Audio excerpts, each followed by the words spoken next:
If your flame, if your passion has been compromised in some way, you have to go back and you have to fan those flames to get that passion back up.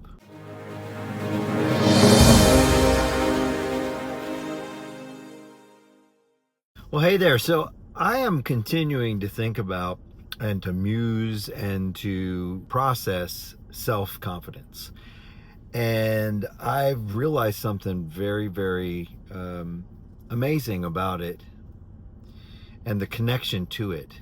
That your self-confidence can be compromised. And I know I've said this in the last podcast, but when your confidence has been compromised because of life shifts and life situations, and all of a sudden you have negative things happening and coming at you, and all of a sudden the things that fueled you, the burn that fueled you, all of a sudden is compromised.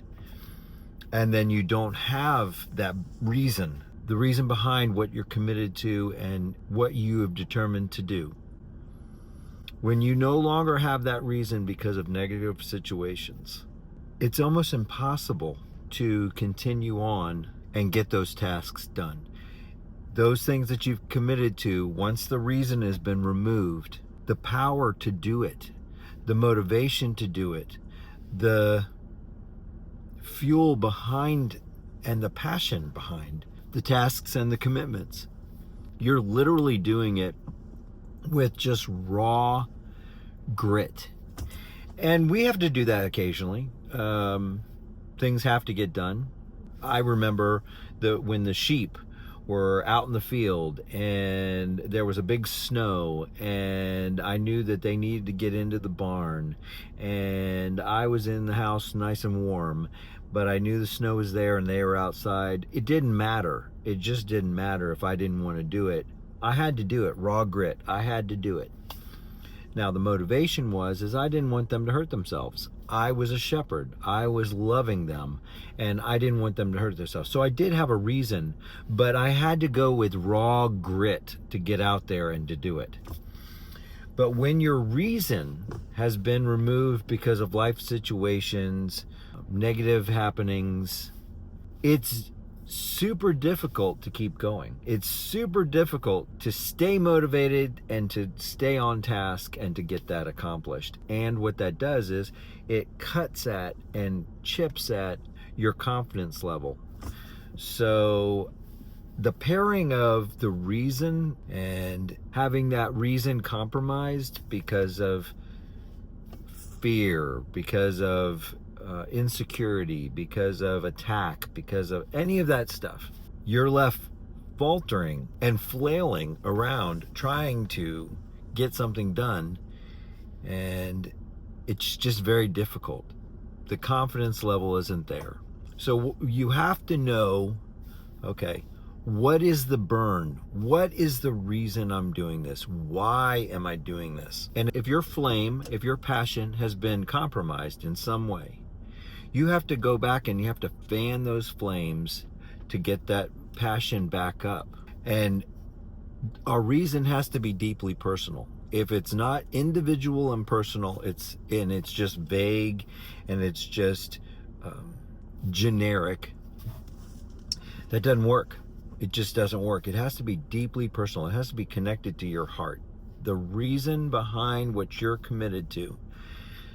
In order to build self-confidence, it has to be deeply personal. It has to be very unique and individual. Not that nobody else has that exact motivation.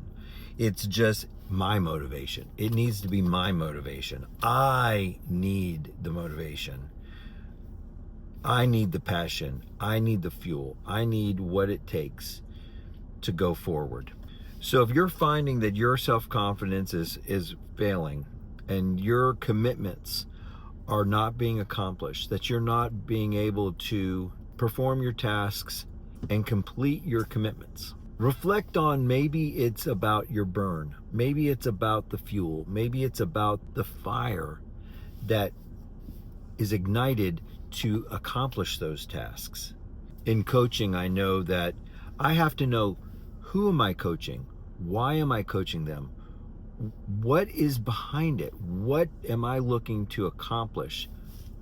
Who is that person that I'm wanting to coach?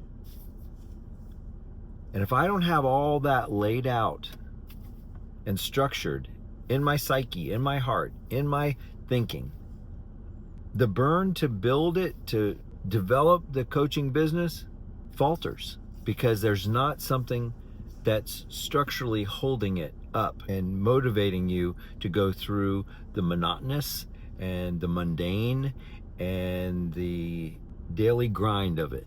So if you're having a hard time, if you're having a difficult time with keeping your commitments to yourself, look at your reason, look at your motivation, look at what is behind it and why you're doing it.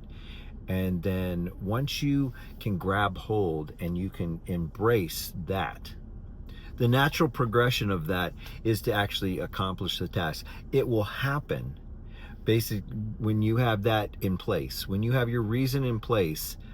Then you could do the hows. You can do the, how I'm going to do this, how am I going to line this up. That's easy. Once you have the burn, that's the motivation, that's the jet propulsion that's going to send you forth. And then you can do slight navigations to get you to the goal, to get you to the completion of the task, to accomplish what you're looking for and to gain that self-confidence. But if you're frozen, if you're stuck, if you're not moving and motivated because of having your reason faltering, it's difficult to steer a boat that's completely dead in the water. So I hope this helped you. I know it's helping me. It's pretty incredible what I'm learning about self-confidence and the motivation and dealing with the visualization and that you have to have a fuel behind it all and the fruit of it. It's all very encouraging and charging. If you would like to talk any further about your personal self-confidence, your personal reason, and you want to talk that out and you want to develop that and you want to solidify the reasoning, I'm available for coaching. I'm available to coach you through finding your divine design, finding your destiny, finding your reason behind why you're doing what you're doing and what you're looking to accomplish and how you get from where you are to where you want to go. So thank you for listening, and I hope this was helpful to you, and I will see you next time.